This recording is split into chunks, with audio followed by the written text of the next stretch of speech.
تو قدرتی طور پہ تو ایک الگ بات ہے، لیکن ہمارے ہاں جو موٹاپا ہے مذہبی لوگوں میں، دیکھو کوئی زیادہ کھا رہا ہے نا، مجھے اس سے تکلیف نہیں ہے، کھاؤ موٹے بھی ہو جاؤ، مذہب کا لیبل مت لگاؤ خدا کا واسطہ، سمجھ رہے ہو؟ مذہب میں کھانا نہیں ہے، ہمارا مذہب بھوکا رہنا سکھاتا ہے. میں نے بہت تلاش کیا کوئی کھانے کی فضیلت پہ کوئی حدیث آ جائے. آپ کہہ سکتے ہو قرآن میں آتا ہے کلو وشربو، کھاؤ اور پیو، بھائی یہ امر اباحت کے لیے، اباحت سمجھتے ہو حلال ہے. مشرکین مکہ نے بہت سی چیزوں کو حرام کیا ہوا تھا، تو اللہ نے بتایا کہ وہ حرام نہیں ہے. یہ ترغیب کے لیے نہیں کہ کھاؤ، جب بھوک لگ رہی ہے تو کھا لو، نہیں لگ رہی تو مت کھاؤ. قرآن کی وہ تفسیر معتبر ہوگی جس پہ نبی نے عمل کیا. تو نبی نے کیسے عمل کیا ان آیتوں پر؟ ساری دنیا 3 ٹائم کھا رہی ہے، آپ بھی کھائیں. 3 ٹائم اسلام نہیں ہے، اسلام کیا ہے؟ 2 ٹائم. ساری دنیا رات کو آج کل دیر سے سوتی ہے، آپ بھی سو جائیں، لیکن اسلام کا لیبل مت لگائیں. تو میں یہ نہیں کہہ رہا کہ آپ یہ کریں آپ وہ کریں، آپ مذہب کو تو خدا کا واسطہ صحیح رہنے دو میرے بھائی، مذہب کو تبدیل مت کرو، تاکہ جو مذہب پہ چلنا چاہے اس کے سامنے راستہ کلیئر ہو. بھائی یہ کام کروں گا تو میں اللہ کی نظر میں اللہ کا پسندیدہ بنوں گا.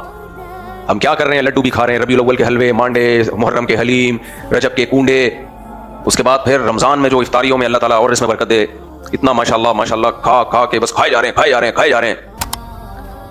تو مذہب کیا سکھا رہا ہے؟ نبی صلی اللہ علیہ وسلم نے فرمایا بدترین برتن جس کو بھرا جائے وہ انسان کا پیٹ ہے.